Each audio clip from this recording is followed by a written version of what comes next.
ओम अज्ञानतिमिरान्धस्य ज्ञानाञ्जनशलाकया चक्षुरुन्मिलितं येन तस्मै श्रीगुरुवे नमः। श्रीचैतन्यमनोभीष्टं स्थापितं येन भूतले स्वयं रूप कदा मह्यं ददाति स्वपदान्तिकम्।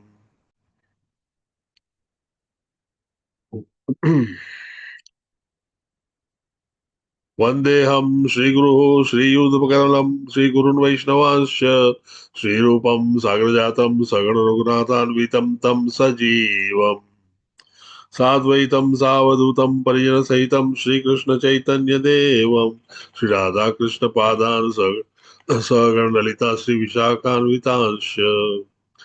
हे कृष्ण करुणा सिन्धो दीनबन्धो जगत्पते गोपेश गोपिका कान्त राधा कान्त नमोऽस्तुते। तप्त कांचन गौरांगी श्रीराधे वृंदावनेश्वरी वृषभानुसुते देवी प्रणमामि हरिप्रिये। वाञ्छाकल्पतरुभ्यश्च कृपा सिन्धुभ्य एव च पतितानां पावनेभ्यो वैष्णवेभ्यो नमो नमः। जय श्री कृष्ण चैतन्य प्रभु नित्यानंद श्री अद्वैत गदाधर श्रीवासादि गौर भक्त वृंद। हरे कृष्णा कृष्णा कृष्णा हरे हरे हरे हरे हरे राम हरे राम राम हरे राम राम राम राम राम हरे हरे हरे। हरे। Hare Krishna to everyone. हरे कृष्ण। हरे कृष्ण। ભગવદ્ ગીતા આપણું આજનું શિક્ષણ એ teachings of Srila Prabhupada his divine grace Abhay Charanaravinda Bhaktivedanta Swami પ્રભુપાદની લખેલી Bhagavad Gita as it is પરથી છે। हरे 13મો कृष्ण प्रभु जी। આપણે શરૂ કરીએ છીએ અને એમાં हरे कृष्ण प्रभु जी। હાજી હરે કૃષ્ણ। આ અધ્યાયમાં આપણે ક્ષેત્ર ક્ષેત્રજ્ઞ વિભાગ યોગ અથવા તો પ્રકૃતિ પુરુષ અને ચેતના વિશે સંપૂર્ણ જ્ઞાન મેળવવાના છીએ। પ્રકૃતિ એ આપણી આજુબાજુ ચારે તરફ વિસ્તારાયેલી જે તમે નદી પર્વત બધું જ જુઓ છો ધરતી એ પ્રકૃતિ કહેવાય છે। અને પુરુષ એટલે કે જીવાત્માઓ પુરુષમાં ફક્ત પુરુષો નહીં પરંતુ પુરુષો અને સ્ત્રીઓ બંને પુરુષ તરીકે ઓળખાય। જીવાત્માઓ જેટલા છે જેટલી લિવિંગ એન્ટિટીઝ છે તે બધા જ પુરુષ તરીકે ઓળખાય। ચેતના એટલે આપણે જે શરીરમાં ચેતન અનુભવીએ છીએ જેને કોન્શિયસનેસ પણ કહેવાય સભાનતા પણ કહેવાય અને એ ચેતના આપણી જે વિષય તરફ હોય તે વિષય તરફની ચેતના અને તેને વિશે આપણે આપ જાણીશું। આમ ત્રણ મોટી વસ્તુઓ વિશે આપણે આજે જાણવાના છીએ। એક તો જે બધા જ જીવાત્માઓ છે જેને પુરુષ તરીકે આપણે ઓળખીએ છીએ તેમાં પુરુષ અને સ્ત્રીઓ બંને આવી જાય। પ્રકૃતિ એટલે કે એ પુરુષે જીવાત્માઓની આજુબાજુ વસેલી બીજી બધી વસ્તુઓ અને ચેતના એટલે કે જે જીવાત્માઓને જીવિત રાખીને હરતા ફરતા અને કાર્ય કરતા રાખે છે।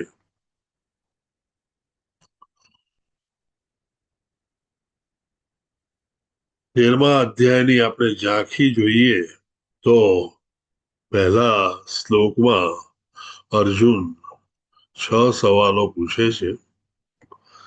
પછી 2 થી 7 શ્લોકમાં પ્રભુ કૃષ્ણ ભગવાન ક્ષેત્ર ક્ષેત્ર જ્ઞાન અને જ્ઞાનમ નું વર્ણન કરે છે। જેમ જેમ આગળ જઈશું તમને દરેક શબ્દનો અર્થ ખ્યાલ આવતો જશે।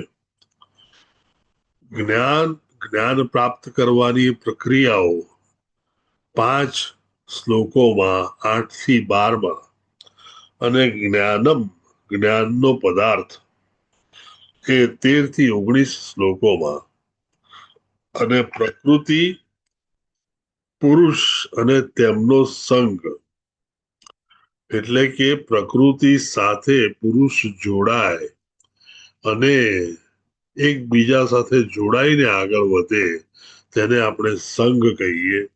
તે સંગ વિશે આપણે 20 થી 26 શ્લોકમાં જાણીશું અને છેલ્લે જ્ઞાન ચક્ષુ એટલે કે જ્ઞાનની દ્રષ્ટિ, આપણી આંખોને આપણે ચર્મચક્ષુ તરીકે ઓળખીએ છીએ, એવી જ રીતે પ્રભુના દિવ્ય ચક્ષુઓ હોય છે જેને દિવ્ય ચક્ષુ તરીકે ઓળખીએ છીએ. અને એવી જ રીતે જ્ઞાનથી આપણને જે દર્શન વધુ થાય તેને આપણે જ્ઞાન ચક્ષુ તરીકે ગણીએ છીએ અને જ્ઞાન ચક્ષુથી આપણે પ્રભુને કે પરમાત્માને ઓળખી અને જોઈ શકીએ છીએ.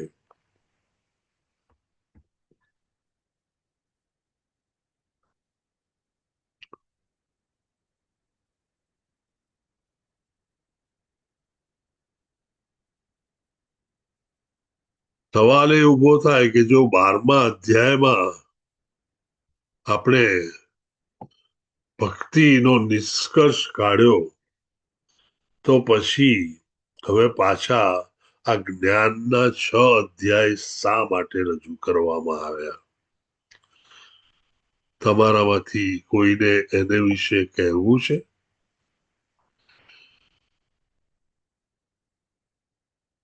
કોઈ કહેવું હોય તો પ્લીઝ રેઝ યોર હેન્ડ અને નહીતર પછી ચેટમાં લખો.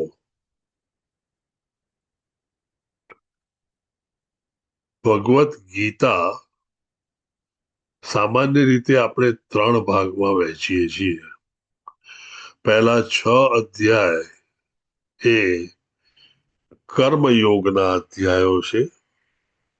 પછીના 6 અધ્યાય એ ભક્તિ યોગના છે અને છેલ્લા 6 અધ્યાય જ્ઞાન યોગના છે.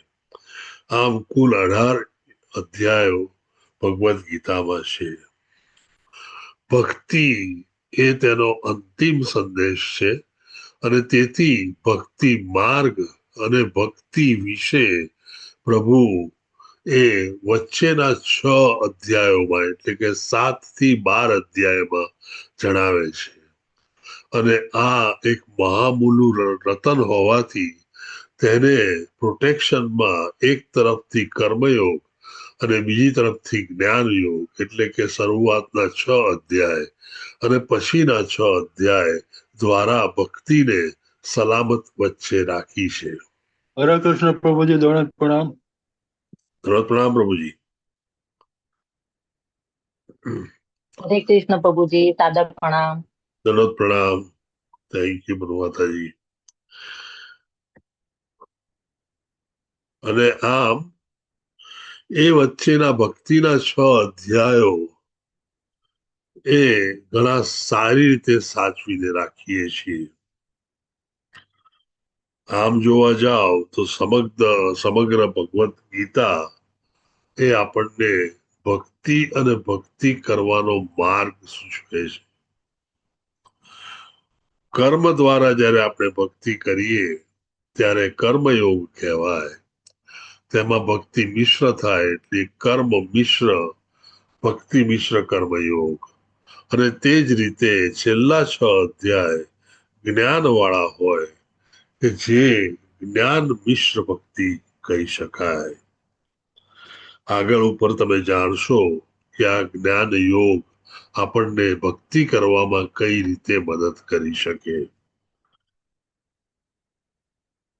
આ જ્ઞાન યોગના 6 અધ્યાયો આપણને દાર્શનિક રીતે જ્ઞાન આપી અને ભૌતિક વિશ્વમાંથી આપણી જાતને બહાર કઈ રીતે કાઢી શકાય, માયાને કઈ રીતે અળગી કરી શકાય અને કૃષ્ણ પ્રત્યે કઈ રીતે આસક્તિ કેળવી શકાય તે વિશે જણાવશે.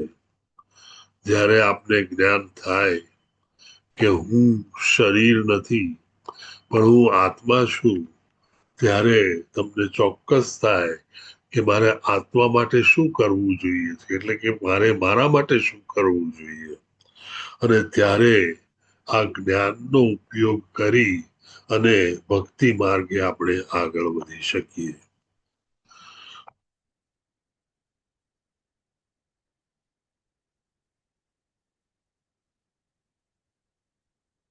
અર્જુન ઉવાચ પ્રકૃતિમ પુરુષમ ચૈવ ક્ષેત્રમ ક્ષેત્રજ્ઞમેવ ચ એતે દ્વેદિતુમ ઇચ્છામિ જ્ઞાનમ જ્ઞેયમ ચ કેશવ. અર્જુને કહ્યું, હે કૃષ્ણ, હું પ્રકૃતિ તથા પુરુષ એટલે ભોગતા, અને અગાઉ કહ્યું તેમ પ્રમાણે બધા જ જીવિત વ્યક્તિઓને આપણે પુરુષ કહીએ છીએ. ક્ષેત્ર તથા ક્ષેત્રનો જ્ઞાતા તેમજ જ્ઞાન તથા જ્ઞેય વિશે જાણવા ઈચ્છું છું. શ્રી ભગવાન વાચ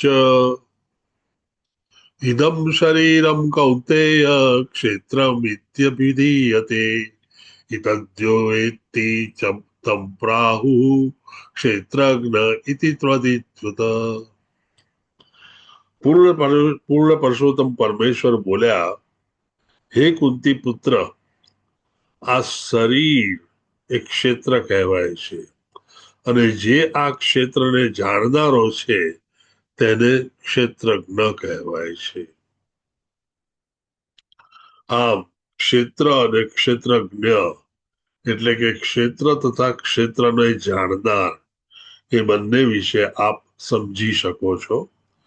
ક્ષેત્ર એટલે કે મારું શરીર, અને ક્ષેત્ર એટલે કે આ મારા શરીરને જે જીવંત રાખે છે, જે ચલાવે છે અને જે જાણે છે તે ક્ષેત્રજ્ઞ એટલે કે આત્મા છે. આમ ક્ષેત્ર એટલે શરીર અને ક્ષેત્રજ્ઞ એટલે આત્મા થયો.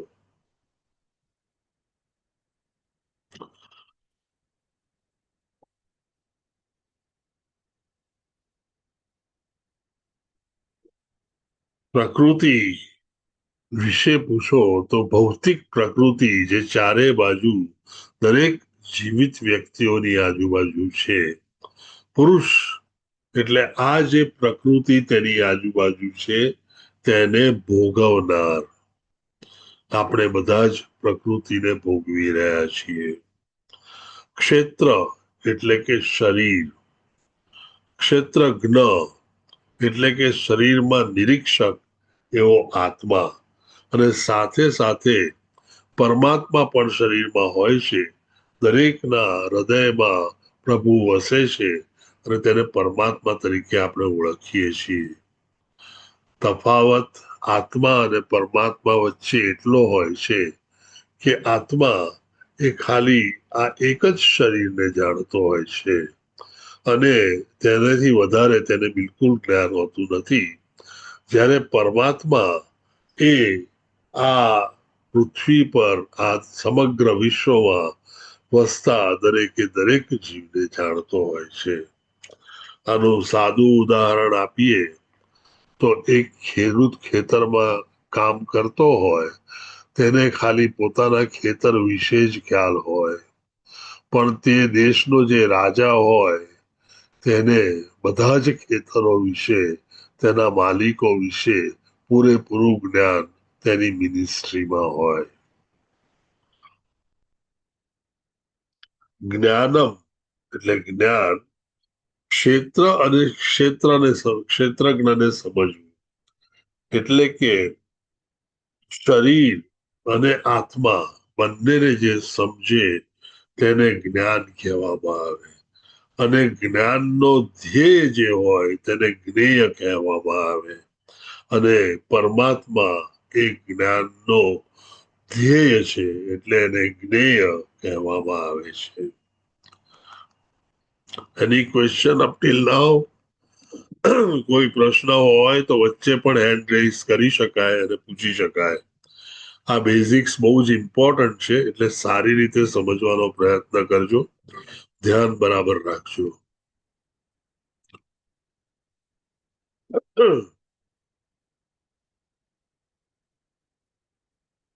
જો આત્મા અને પરમાત્મા બંને ક્ષેત્રજ્ઞ અથવા શરીરના જાણકાર હોય તો આત્મા અને ભગવાન કૃષ્ણ પરમાત્મા વચ્ચે શું તફાવત છે? મેં હમણાં જ તફાવત કીધો. કોઈ એ તફાવત મને કહી શકે? You can raise your hand.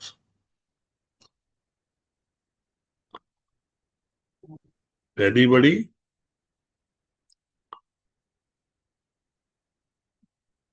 કીર્તિ ભાવસાર. હરે કૃષ્ણ પ્રભુજી. હરે કૃષ્ણ આત્મા માતાજી. હોય એક હરે કૃષ્ણ આત્મા પોતાના એક જ શરીરને સમજી શકે છે. પરમાત્મા દરેકના આત્મામાં રહેલા છે. દરેક આત્માને પરમાત્મા સમજી શકે છે. વેરી સૃષ્ટિના સર્વ સર્જનને ભગવાન સમજી શકે છે. Wonderful, very nice. Princy Dholakia માતાજી, હરે તમારે કૃષ્ણ કહેવું છે પ્રભુજી. માતાજી? એ જ હતું કે આપણે આપણા શરીર પૂરતું જ જાણે છે ને જ્યારે પરમાત્મા છે તે બધા વિશે જાણે છે, કે થેન્ક યુ, બધાના શરીરમાં. Thank you Princy Mataji, thank you. Thank you very much Kirti Mataji અને પ્રિન્સી માતાજી. ટૂંકમાં આપણે સમજીએ કે આપણો આત્મા એ સ્થૂળ અને સૂક્ષ્મ શરીરથી આવરણ પામેલો હોય છે. એટલે કે આત્મા એ કવર થયેલો હોય છે. એનું પહેલું શરીર એ સૂક્ષ્મ શરીર હોય છે અને બીજું શરીર એ આ ગ્રોસ બોડી જેને આપણે કહીએ સ્થૂળ શરીર એ છે. ટૂંકમાં આત્મા એ એક ડ્રાઈવર જેવું કામ કરે. કારમાં બેઠો હોય ને કાર આખી ચલાવે. એ સાથે સાથે પંચમહાભૂત એટલે કે પૃથ્વી, ધરા, પાણી, અગ્નિ, વાયુ અને આકાશ, આ પાંચ મહાભૂતોમાંથી શરીર બનતું હોય છે. આગળ આપણે જોઈશું કે એ સ્થૂળ શરીર પાંચ મહાભૂતોમાંથી બને છે, પણ સૂક્ષ્મ શરીર શેનેથી બને છે? જેમ જેમ આગળ જતા જઈશું તેમ તેમ આપને ક્લિયર થતું જશે. ક્ષેત્રજ્ઞમ ચાપી મામ વિદ્ધિ સર્વ ક્ષેત્રેષુ ભારત ક્ષેત્ર ક્ષેત્રજ્ઞયોર્જ્ઞાનમ યત્ત જ્ઞાનમ મતમ મમ. હે ભારત, તારે જાણવું જોઈએ કે હું પણ સર્વ શરીરોનો જ્ઞાતા છું અને આ શરીર તથા તેના જ્ઞાતાને જાણી લેવાને જ જ્ઞાન કહેવામાં આવે છે. આ મારું મંતવ્ય છે. ટૂંકમાં શરીર અને તેનો આત્મા એટલે કે ક્ષેત્ર અને ક્ષેત્રજ્ઞ, તેને પરમાત્મા જે બીજો ક્ષેત્રજ્ઞ છે તે બધા જ ને જાણતો હોય છે. તે બંને વિશે જાણવું એ જ્ઞાન કહેવાય છે.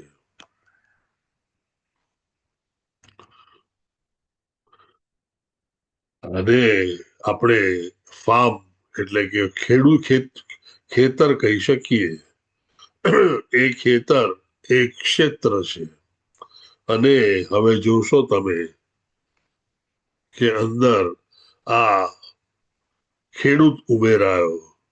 ખેડૂત એ ક્ષેત્રજ્ઞ એટલે કે આ ખેતરને પૂરેપૂરું જાણનારો છે.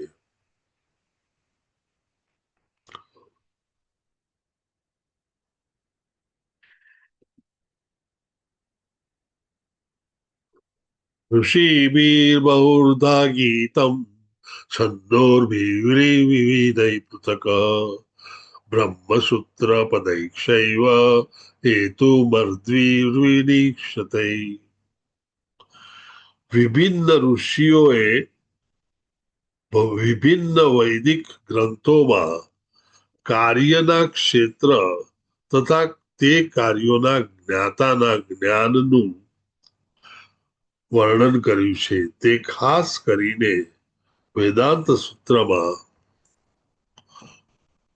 કાર્યકારણના સર્વ ઉદ્દેશ સહિત પ્રસ્તુત કરવામાં આવ્યું છે.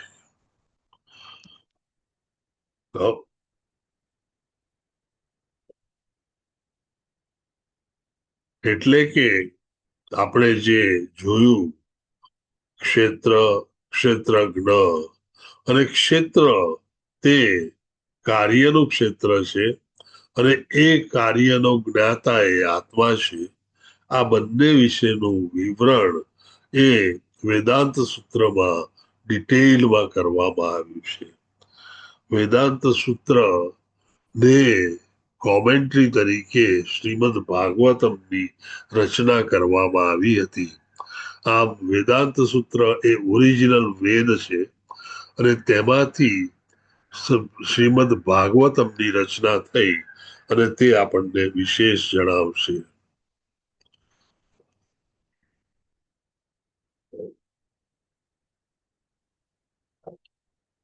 ક્ષેત્ર એટલે કે શરીર એ 5 જુદા જુદા કોષોમાં રૂપાંતરિત થતું હોય છે અને ક્રમશઃ એ ઉર્ધ્વ ગતિ પામતું હોય છે.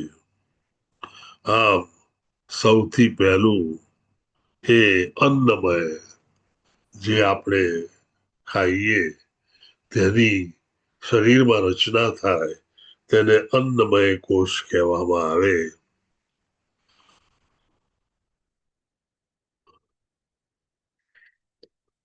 પછી પ્રાણમય, જે વાયુ તરીકે શરીરમાં ફરે છે અને એમાંના વાયુઓ જીવંત શરીરને રાખે છે તેને પ્રાણમય કોષ કહેવામાં આવે. ત્યાર પછી મનોમય એટલે કે જ્ઞાનમય કોષ આવે. જ્ઞાન પછી વિજ્ઞાન આવે એટલે કે વિજ્ઞાનમય કોષ આવે અને ત્યાર પછી છેલ્લે આનંદ એટલે કે આનંદમય કોષ હોય. આગળ ઉપર આનો આપણે એપ્લિકેશન જોઈશું. મહાભૂતાન્યહંકારો બુદ્ધિર વ્યક્તમેવ ચ ઇન્દ્રિયાણી દશૈકમ ચ પશ્યેન્દ્રિય ગોચરઃ ઈચ્છા દ્વેષમ સુખમ દુઃખમ સંધ્યાતે શ્વેતના ધૃતિ એતક્ષેત્રમ સમાસેન સવિકાર બુદ્ધાહતમ. 5 મહાભૂતો જેની આપણે અગાઉ વાત કરી, પૃથ્વી, જળ, અગ્નિ, વાયુ અને આકાશ. મિથ્યા અહંકાર જે આપણા બધામાં છે, બુદ્ધિ એટલે કે ઇન્ટેલિજન્સ, અવ્યક્ત અનમેનિફેસ્ટેડ, 10 ઇન્દ્રિયો, 5 કાર્યકારી ઇન્દ્રિયો અને 5 જ્ઞાનેન્દ્રિયો. જ્ઞાનેન્દ્રિયો કઈ? તો કે આંખો, કાન, નાક, જીવા અને ચામડી, સ્પર્શ. આ 5 જ્ઞાનેન્દ્રિયો છે. 5 કર્મ કરનારી ઇન્દ્રિયો અને તેની સાથે મન, ઈચ્છા, દ્વેષ, સુખ દુઃખ, સંગાત, ચેતના અને ધૈર્ય. આ સર્વને સંક્ષેપમાં કાર્યોના ક્ષેત્ર તથા તેમની આંતરક્રિયાઓ એટલે કે વિકાર કહેવામાં આવે છે. આ બધા જ ક્ષેત્રો એ કાર્યના ક્ષેત્રો છે. હવે આપણે આને જરા જો ડિટેલમાં જોઈએ તો જે 5 ઘોડાઓ કોઈ રથમાં હોય તેને આપણે 5 જ્ઞાનેન્દ્રિયો કહીએ. ઘોડા પર જે લગામ હોય તેને આપણું મન કહીએ. લગામને હાથ પર બાંધી હોય અને એ સારથી જે ચલાવતો હોય તેને આપણે ઇન્ટેલિજન્સ કહીએ કે બુદ્ધિ કહીએ. એટલે ઇન્દ્રિયો, મન અને બુદ્ધિ, અને એ રથમાં બેસીને જે ચાલી રહ્યા હોય તે આત્મા, અને રથ પોતે એ આપણું સ્થૂળ શરીર. આમ એક રથ સાથે આપણે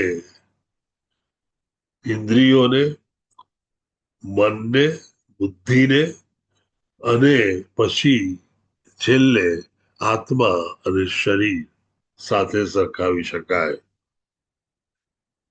આ વારંવાર તમારે યાદ રાખવું પડશે, કારણ કે દરેક ઠેકાણે આના ઉલ્લેખો વારંવાર થશે. એક પાંજરામાં પક્ષી હોય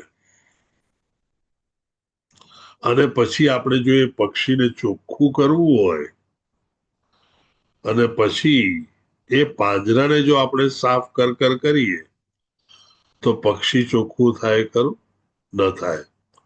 એને માટે પક્ષીને નવડાવવું પડે.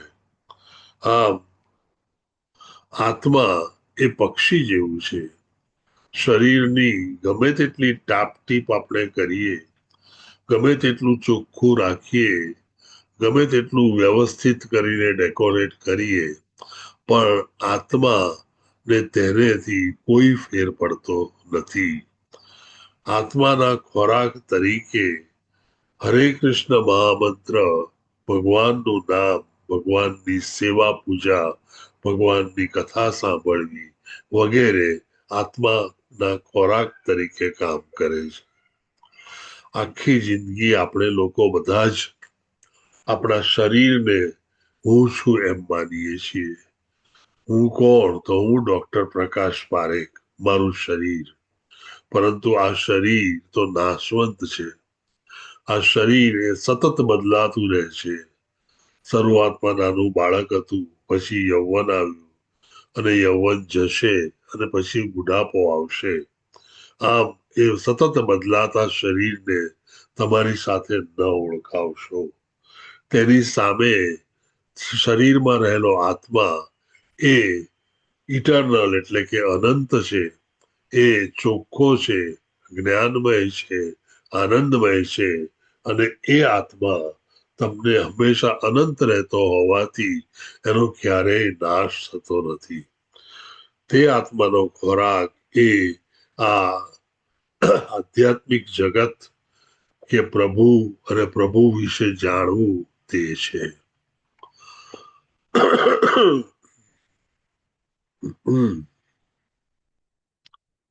8 થી 12 શ્લોકોમાં 5 શ્લોકમાં પ્રભુ વિવિધ ગુણોનું વર્ણન કરે છે. ખૂબ જ સુંદર વર્ણન કર્યું છે. વિનમ્રતા, દંભ વિહીનતા, અહિંસા, સહિષ્ણુતા, સરળતા, સદગુરુનો આશ્રય, પવિત્રતા, સ્થિરતા, આત્મસંયમ, ઇન્દ્રિય તૃપ્તિના વિષયોનો ત્યાગ, મિથ્યા અહંકારનો અભાવ, જન્મ મૃત્યુ જરા વ્યાધિના અનિષ્ટની અનુભૂતિ, વૈરાગ્ય, બાળકો, પત્ની, ઘર તથા અન્ય વસ્તુઓની મમતાથી મુક્તિ, અનુકૂળ તથા પ્રતિકૂળ ઘટનાઓ પ્રતિ સમભાવ, મારા પ્રત્યે નિરંતર અનન્ય ભક્તિભાવ. આ પ્રભુ કહી રહ્યા છે. પ્રભુ પ્રત્યે નિરંતર અનન્ય ભાવ, અનન્ય ભક્તિભાવ, એકાંતવાસની ઈચ્છા, સામાન્ય જન સમૂહથી અલિપ્ત હોવું, આત્મ સાક્ષાત્કારના મહત્વનો સ્વીકાર, અને પરમ બ્રહ્મની તાત્વિક શોધ. આ બધાને હું જ્ઞાન તરીકે ઘોષિત કરું છું. અને આ સિવાય જે કઈ છે તેને અજ્ઞાન ગણવું. આટલી વસ્તુઓનું જે ડિસ્ક્રિપ્શન આપ્યું છે તે જ જ્ઞાનમાં ગણાય. બાકીની વસ્તુઓ અજ્ઞાન તરીકે જાણવી. એટલે ટૂંકમાં તમે ને હું જે કંઈ ભણ્યા, આપણે ડિગ્રી લીધી કે આપણે કોઈક મૂવી વિશે ડિસ્કશન કરતા હોઈએ કે કંઈક ગાયન કે ગીત ફિલ્મના ગાતા હોઈએ, તેમાંનું કંઈ પણ જ્ઞાન નથી. તે બધું અજ્ઞાન છે, કારણ કે તે આમાંથી કોઈ આ લિસ્ટમાંથી આવતું નથી. આ લિસ્ટ છે એ લિસ્ટ એવા ગુણોનું લિસ્ટ છે કે જે આપણને આ ભૌતિક જગતમાંથી ડિટેચ કરી અને આધ્યાત્મિક જગત તરફ લઈ જવાનો પ્રયત્ન કરે છે. તે આપણો આત્માનો ખોરાક છે અને તેથી આત્મા હંમેશા તેનાથી જ સંતોષાય છે.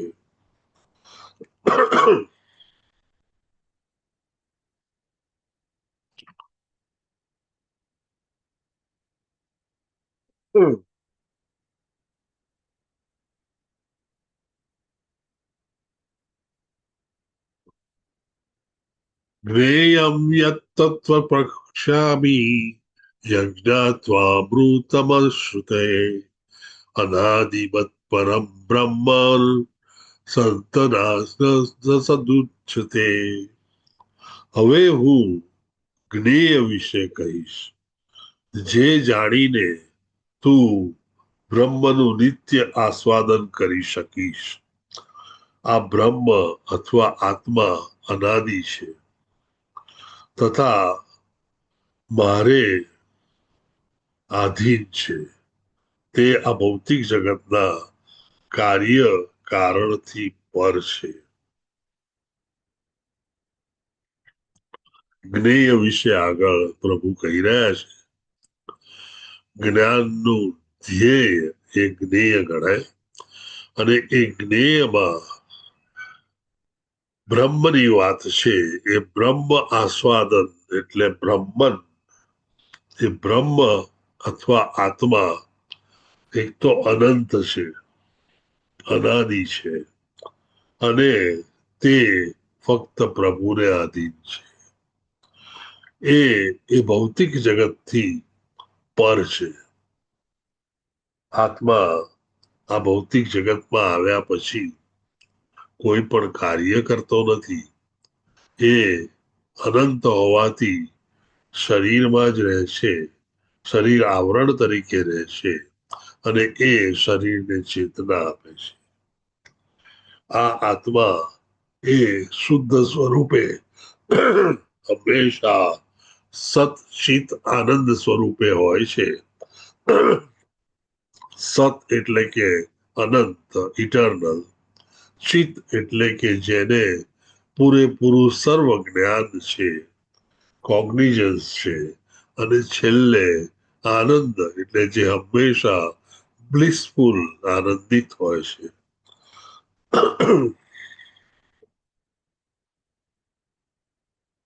ગાય જો ગાય નથી કરી આપણે, ચલો ગાય નથી કરી નાખ્યો. હરે કૃષ્ણ માતાજી. આવ્યું કુકુ કુકુ જો કુકુ જો કુકુ આવ્યું જો જો જો હરે કૃષ્ણ. કુકુ Co-host, can you mute them? Mute કરી દો.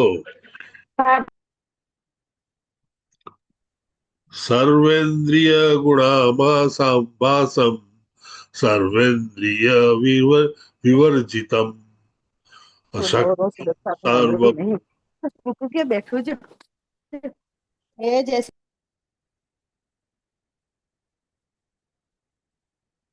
અશક્તમ સર્વભૂતૈવ નિર્ગુણમ ગુણભોક્તા ચ. પરમાત્મા સર્વ ઇન્દ્રિયોના આદિ સ્ત્રોત છે, છતાં તેઓ ઇન્દ્રિય રહિત છે. તેઓ સર્વ જીવોના પાલન કરનારા હોવા છતાં અનાસક્ત છે. તેઓ પ્રકૃતિના ગુણોથી પર છે, પરંતુ તે સાથે ભૌતિક પ્રકૃતિના સર્વગુણના સ્વામી છે. ત્રણ કોન્ટ્રાડિક્શન્સ એકબીજાથી વિરુદ્ધના અહીંયા બતાવ્યા છે. પ્રભુ એ ઇન્દ્રિયોના આદિ સ્ત્રોત છે, એટલે કે ભૌતિક જગતમાં દેખાતી બધી જ ઇન્દ્રિયો પ્રભુમાંથી ઉત્પન્ન થાય છે, છતાં તે પ્રભુ ઇન્દ્રિય રહિત છે, તેમને કોઈ ઇન્દ્રિય નથી.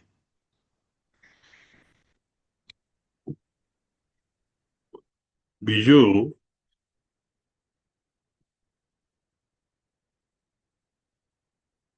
તેઓ સર્વ જીવોના પાલન કરતા છે અને છતાં અનાસક્ત છે. એટલે કે દરેક જીવોનું સુખ રૂપે રાખવો, તેને પ્રોટેક્શન આપવું, તેનું ભરણ પોષણ કરવું અને પાલન કરવું તે કરતા હોવા છતાં તેમને એ જીવો સાથે કોઈ જ આસક્તિ હોતી નથી. સામાન્ય રીતે આપણા ઘરમાં બાળક મોટું થતું હોય તો આપણે બધા એ બાળકની સાથે ઘણા આસક્ત થઈ જતા હોઈએ છીએ. તેને શું ખાધું, શું ખવડાવ્યું, મેં આ શીખવ્યું. એવી પ્રભુને કોઈ જ આસક્તિ એકે જીવાત્માઓ સાથે હોતી નથી. પ્રભુ એ પોતે ભૌતિક ગુણો એટલે કે તમસ, રજસ અને સાત્વિક ગુણ, આ ત્રણેય ગુણોના સ્વામી છે અને છતાં તેઓ આ ત્રણેય ગુણોથી પર છે. ટૂંકમાં પ્રભુ ઇન્દ્રિયોના અધિસ્તોત્ર છે, પ્રભુ સર્વનું પાલન કરે છે અને પ્રભુ એ ભૌતિક જગતના ત્રણેય ગુણોના સ્વામી છે, છતાં આ ત્રણેય વસ્તુઓથી પ્રભુ પર છે અને તેની સાથે જોડાયેલા નથી. ઇતિ ક્ષેત્રમ તથા જ્ઞાનમ જ્ઞેયમ ચોક્ત સમાસત પચ્વંત ઇતિ દિગ્જાય મજ્વાયુ ઉપદ્યતે. આ પ્રમાણે બે કાર્યક્ષેત્ર એટલે કે શરીર, જ્ઞાન તથા જ્ઞેયનું સંક્ષિપ્ત વર્ણન કર્યું છે અને કેવળ મારા ભક્તો જ પૂર્ણપણે સમજી શકે છે અને આ રીતે મારા ભાવ સ્વરૂપને પામે છે. આમ આપણે જોયું કે કાર્યક્ષેત્ર એ શરીર છે, જ્ઞાન એટલે ક્ષેત્ર અને ક્ષેત્રજ્ઞ બંનેને ઓળખવા એ જ્ઞાન છે અને જ્ઞાનનું ધ્યેય એ જ્ઞેય એટલે કે પરમાત્મા છે. આ ત્રણ વિશે આપણને પૂરેપૂરી ખબર બરાબર પડી ગઈ.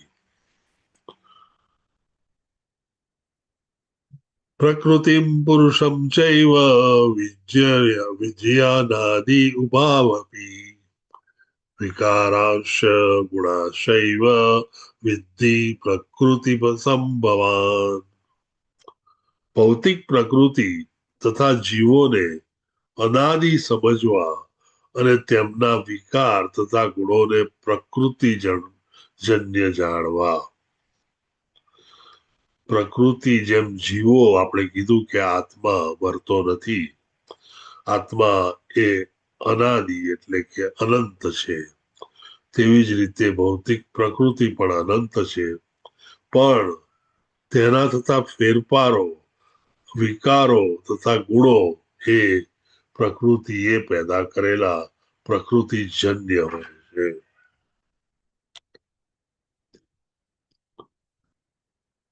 કાર્ય કારણ કર્તૃત્વ હેતુ પ્રકૃતિ રુચ્યતે. પુરુષ સુખ દુઃખાના ભોક્તવ્ય હેતુ રચ્યતે. પ્રકૃતિ સર્વ ભૌતિક કારણો તથા કાર્યોની હેતુ કહેવાય છે અને જીવ એટલે કે પુરુષ આ જગતમાંના વિવિધ સુખો તથા દુઃખો ભોગવવાનું કારણ કહેવાય છે. એટલે કાર્યનો હેતુ એટલે સર્વ ભૌતિક કારણો એ પ્રકૃતિ છે અને આ જગતમાં સુખ દુઃખ ભોગવવાનું કારણ એ જીવ છે.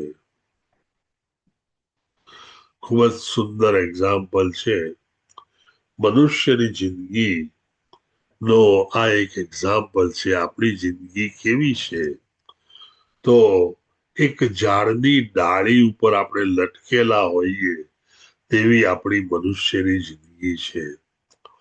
આપણે લટકેલા છીએ, તેની નીચે કૂવો છે અને કૂવામાં અનેક સાપ છે. હાથી સતત ઝાડને એની સૂંઢથી હલાવી રહ્યો છે અને તે સુખ અને દુઃખ નું પ્રતિબિંબ છે. હાથી જેટલો હલાવે, જેટલા કષ્ટ પડે એટલા દુઃખ, અને જેટલો વખત હાથી ન હલાવે તેટલું સુખ. ઉપર બે ઉંદરો, બ્લેક એટલે કાળો અને સફેદ, દિવસ અને રાત સતત એ ઉંદરો જેમ લાકડું ખોદતા જાય તેમ ડાળીને ખોદતા જાય છે અને એવી ક્ષણ આવશે કે ડાળી તૂટી પડશે. આમ દિવસ અને રાત આપણા જીવનમાં જતા જતા હોય છે અને આમ આપણી જિંદગી ટૂંકાતી જાય છે. આપણે જો ન સમજીએ તો આમાં ચોક્કસપણે આ ડાળી પર આ મનુષ્ય લાંબો સમય ટકવાનો નથી અને અલ્ટિમેટલી નીચે સાપના ભારામાં કૂવામાં પડશે અને મૃત્યુ પામશે. પુરુષમ પ્રકૃતિ સ્થોહિ ભુક્તે પ્રકૃતિ જનગુણા કારણમ ગુણ સંતોષ્ય સદસંતો નિજન્મસુ. આ પ્રમાણે જીવ પ્રકૃતિના 3 ગુણોને ભોગવતો પ્રકૃતિમય જીવન જીવે છે. આ તેના ભૌતિક પ્રકૃતિ સાથેના સંગને કારણે થાય છે. આ રીતે તે વિભિન્ન યોનિઓમાં ઇષ્ટ અને અનિષ્ટ પ્રાપ્ત કર્યા કરે છે. ટૂંકમાં અહીં એવું કહેવામાં આવે છે કે પ્રકૃતિના 3 ગુણો જે વિશે તમે જાણો છો એ સાત્વિક ગુણ, રજસ ગુણ અને તમસ ગુણ. એ 3 ગુણો વાળી પ્રકૃતિ સાથે જીવ સત્સંગમાં આવે છે અને તેઓ સાથે જીવે છે. એનો એક સંગ કહી શકાય. અને તે રીતે વિભિન્ન યોનિઓમાં કષ્ટ અને અનિષ્ટ પ્રાપ્ત કરે છે. હવે આપણે આ સવાલ પૂછી શકાય કે 84 લાખ યોનિઓ તરફ દોરી જવા માટે સંઘની ભૂમિકા શું છે? કોઈ આનો જવાબ આપી શકે? હેન્ડ રેઝ કરો.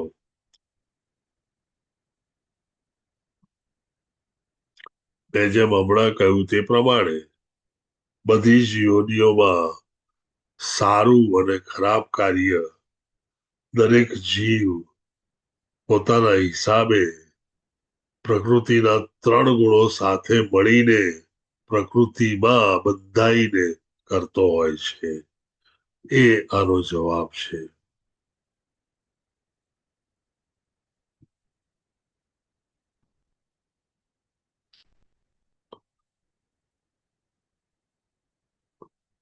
તમને ડાળી પર 2 પક્ષીઓ દેખાય છે. એક પક્ષી ફળ ખાઈ રહ્યું છે અને બીજું પક્ષી શાંતિથી તેને જોઈ રહ્યું છે. બંને એક જ ડાળ પર બેઠેલા છે. આત્મા અને પરમાત્મા આ જ રીતે આપણા હૃદયમાં બેઠેલા હોય છે. આત્મા એ ફળ ખાતું પક્ષી છે.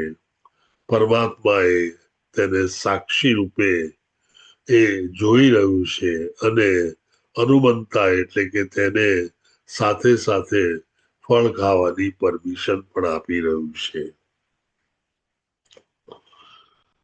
પરમાત્મા ક્યાં રહે છે અને તે કઈ 2 વસ્તુઓ કરે છે? મેં હમણાં જ જવાબ આપ્યો. આપ કોઈ આપી શકો? યસ, પ્રિન્સી ધોળકિયા માતાજી, હરે કૃષ્ણ માતાજી, ગો હેડ. હરે કૃષ્ણ પ્રભુજી. પરમાત્મા આપણા મતલબ હૃદયમાં રહે છે આત્મા સાથે, અને તે આપણે જે ફળ ખાઈ રહ્યા છે ને તે આપણને જોઈ રહ્યા છે, એટલે આપણને ઉપદ્રષ્ટા એટલે જોવાય છે, અને અનુમતા એટલે આપણને અનુમતિ આપે છે એ રીતે. Wonderful, very nice. ખૂબ જ સુંદર આપ્યો બેન તમે, થેન્ક યુ. આમ પરમાત્માના બે કાર્યો હોય છે, ઉપદ્રષ્ટાનુમંતા ચ ભર્તા ભોક્તા મહેશ્વર પરમાત્મેતિ ચાપ્યુક્તો દેહેસ્મિનમ પુરુષમ પર. છતાં આ દેહમાં એક અન્ય દિવ્ય ભોક્તા છે કે જે ઈશ્વર છે, સર્વોપરી સ્વામી છે અને સાક્ષી તથા અનુભૂતિ આપનાર તરીકે હાજર રહે છે, અને તેને પરમાત્મા કહેવામાં આવે છે. ખૂબ જ વ્યવસ્થિત અને ચોખ્ખું ડેફિનેશન આપી છે. ય એવં વ્યક્તિ પુરુષમ પ્રકૃતિ ચ ગુણૈ સહ સર્વથા વર્તમાનોપી ન સ ભૂયોપી જાયતે. જે મનુષ્ય પ્રકૃતિ, જીવ તથા પ્રકૃતિના ગુણોની આંતરક્રિયા સંબંધિત આ તત્વજ્ઞાનને સમજી લે છે, તે નિશ્ચિત મુકામ પામે છે. તેની વર્તમાન સ્થિતિ ભલે ગમે તેવી હોય તોય અહીં તેનો પુનર્જન્મ થશે નહીં. મનુષ્ય, પ્રકૃતિ, જીવ અને જે મનુષ્ય પ્રકૃતિ, જીવ અને પ્રકૃતિના ગુણો કેવી રીતે સાથે રહે છે તે વિશે જાણે, તે તત્વજ્ઞાન જાણ્યા પછી તેને અહીં ફરી જન્મવાની જરૂર રહેતી નથી.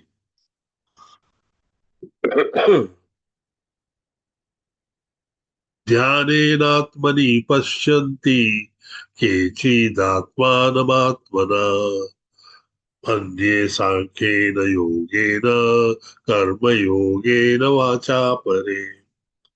કેટલાક મનુષ્યો પરમાત્માને ધ્યાન દ્વારા પોતાની અંદર જુએ છે, અન્ય કેટલાક જ્ઞાનોપાર્જન દ્વારા અને વળી બીજા નિષ્કામ કર્મ દ્વારા જુએ છે.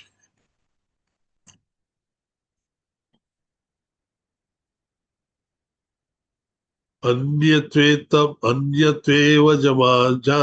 જાનંત શ્રુત્વાભ્યેભ્ય ઉપાસતે તે અપી ચાતિ તરંત્યેવ મૃત્યુમ શ્રુતિ પરાયણ. વળી એવા લોકો છે કે જેઓ આધ્યાત્મિક જ્ઞાનના જાણકાર હોતા નથી, પણ અન્ય લોકો પાસેથી પરમ પુરુષ વિશે શ્રવણ કરી તેમની ઉપાસના કરવા લાગે છે. આ લોકો પણ અધિકારી પુરુષો પાસેથી શ્રવણ કરવાની વૃત્તિ ધરાવતા હોવાને કારણે જન્મ તથા મૃત્યુના માર્ગને પાર થાય છે.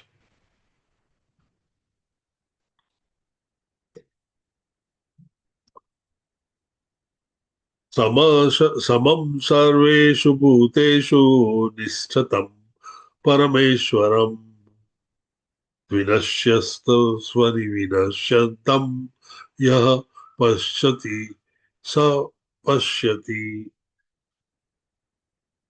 જે મનુષ્ય પરમાત્માને સર્વ શરીરોમાં આત્માની સાથે જ રહેલા જાણે છે, અને જે એમ સમજે છે કે આ નશ્વર શરીરમાં રહેલા ન તો આત્મા કે ન તો પરમાત્મા ક્યારેય નષ્ટ થાય છે,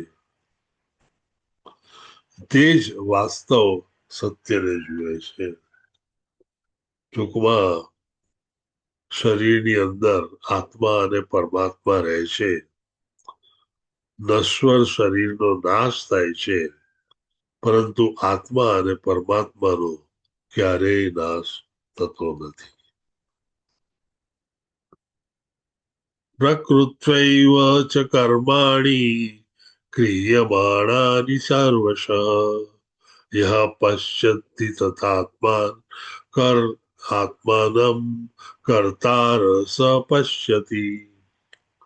જે મનુષ્ય એમ જોઈ શકે છે કે સર્વ પ્રવૃત્તિઓ દેહ દ્વારા કરવામાં આવે છે અને દેહનું સર્જન ભૌતિક પ્રકૃતિ દ્વારા થયું છે, તેમજ એમ પણ જુએ છે કે આત્મા કશું કરતો નથી, તે જ ખરેખર સત્ય જુએ છે. મેં જેમ અગાઉ કહ્યું તે પ્રમાણે આત્માને સૂક્ષ્મ અને સ્થૂળ શરીરનું આવરણ હોય છે અને આત્મા પોતાના બધા કાર્યો આ સ્થૂળ અને સૂક્ષ્મ શરીર દ્વારા જ કરતા હોય છે. આમ આત્મા પોતે કંઈ કરતો નથી.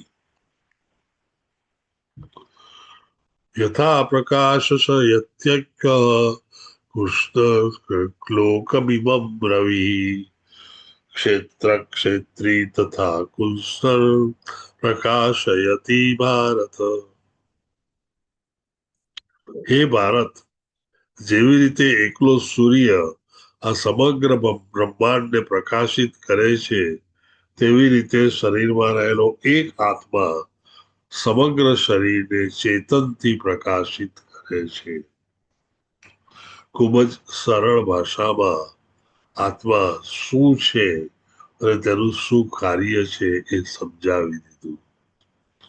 જ્યારે આ આત્મા શરીરમાંથી નીકળી જાય ત્યારે એ શરીર પ્રકાશવંત રહેતું નથી અને તે હલનચલન કરી શકતું નથી, જેને આપણે મૃત્યુ તરીકે ઓળખીએ છીએ. ક્ષેત્ર ક્ષેત્રજ્ઞવ્યોરે વન્વંતરમ જન ચક્ષુષા ભૂત પ્રકૃતિ મોક્ષમ ચ યે વિદુર્યાન્તિ તે પરમ. જે મનુષ્યો જ્ઞાનના નેત્રોથી શરીર તથા શરીરના જ્ઞાનની વચ્ચેના ભેદને જુએ છે અને ભૌતિક પ્રકૃતિના બંધનમાંથી મુક્ત થવાની પ્રક્રિયાને પણ જાણે છે, તે પરમ ધ્યેયની પ્રાપ્તિ કરે છે. શરીર અને શરીરના જ્ઞાતા એટલે કે આત્મા, એ બેને તમે જુદા જુઓ છો અને ભૌતિક પ્રકૃતિના બંધનથી આ શરીર અને આત્મા બંધાયેલા છે એ તમે જાણો ત્યારે તમારો ધ્યેય પાર થયો કહેવાય. આ ભૌતિક જગતમાં અત્યારના કળિયુગમાં પ્રભુ પાસે જવું હોય અને આ ભૌતિક જગતથી છુટકારો મેળવવો હોય તો હરિનામ કીર્તન સિવાય છૂટકો નથી. શ્રી ચૈતન્ય મહાપ્રભુએ આપણને એક સરસ માર્ગ દેખાડ્યો, સંકીર્તનનો માર્ગ અને ભજનનો માર્ગ. આ માર્ગે જો આપણે આગળ જઈએ તો આપણે ચોક્કસપણે પ્રભુ પાસે પાછા પહોંચીએ છીએ. પ્રભુ પાસે પાછા પહોંચવું એનો અર્થ કે આપણે જન્મ અને મરણના જે ફેરાઓ છે કે જેની અંદર આપણને જરા એટલે કે ઓલ્ડ એજ અને વ્યાધિ એટલે કે રોગોથી આપણી પર હુમલો થતો હોય તેનેથી આપણે મુક્ત થઈએ છીએ. આ બધા જ પ્રોબ્લેમનું સોલ્યુશન જુઓ તો એ આ મહામંત્ર છે, હરે કૃષ્ણ કૃષ્ણ કૃષ્ણ હરે હરે, હરે રામ હરે રામ રામ રામ રામ રામ હરે હરે હરે હરે હરે હરે કૃષ્ણ. કૃષ્ણ કૃષ્ણ હરે હરે હરે કૃષ્ણ. રામ રામ હરે હરે કૃષ્ણ પ્રભુ દંડવત પ્રણામ. કોઈને કોઈ સવાલ હોય, કઈ પૂછવું હોય, હરે કૃષ્ણ પ્રભુજી અટેન્ડન્સ મૂકી છે તો બધા ભરી. ઓકે. હરે કૃષ્ણ પ્રભુજી. હરે કૃષ્ણ પ્રિતેશ પ્રભુજી બોલો.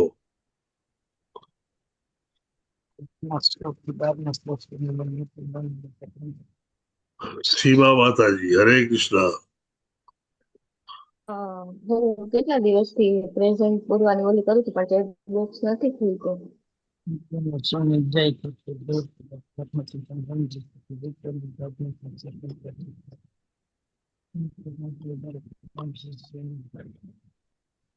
ઓકે, પ્રેઝન્સ થઈ ગઈ હોય. એનીથિંગ એલ્સ પ્રિન્સી માતાજી કે પ્રભુજી? પ્રભુજી હા, હરે કૃષ્ણ. હાજી. મારા ઘેર આજે કાલે ભાગવત પધાર્યા છે. Very good, wonderful. Ojha. Bhagwat પર શ્રીમદ ભાગવતમ પધાર્યા છે. હા હા. Wonderful, Hari very nice. બોલ. હરી બોલ, હરી બોલ. Very nice. હરી બોલ, હરી બોલ. હરી બોલ માતાજી. બહુ સરસ, સુંદર, બહુ સરસ. તમે બહુ જ નસીબદાર છો. હરી બોલ માતાજી. હરી બોલ હરી બોલ. હરી બોલ to everyone. હરે કૃષ્ણ. દંડવત પ્રણામ. દંડવત પ્રણામ. વાંચા કલ્પતરુભ્યશ્ચ કૃપા સિંધુભ્ય એવ ચ પતિતાનાં પાવનેભ્યો વૈષ્ણવેભ્યો નમો નમઃ. અનેક કોટી હરે કૃષ્ણ. હરે કૃષ્ણ everyone. હરે કૃષ્ણ. વળી હરે પાછા કૃષ્ણ. કાલે મળીશું. હરે હરે કૃષ્ણ પ્રભુજી. એક માળા કરીએ છીએ તો લાસ્ટ. રાઈટ, ચાલુ કરાવો. હરે હા પ્રભુજી. જય શ્રી કૃષ્ણ ચૈતન્ય પ્રભુ નિત્યાનંદ શ્રી અદ્વૈત ગદાધર શ્રીવાસાદિ શ્રી ગૌર ભક્તવૃંદ. હરે માતાજી કૃષ્ણ માળા હરે કરવાનું છે. કૃષ્ણ. હા પ્રમાતા છે. હરે કૃષ્ણ કૃષ્ણ કૃષ્ણ હરે હરે. હરે રામ રામ રામ હરે હરે. હરે કૃષ્ણ કૃષ્ણ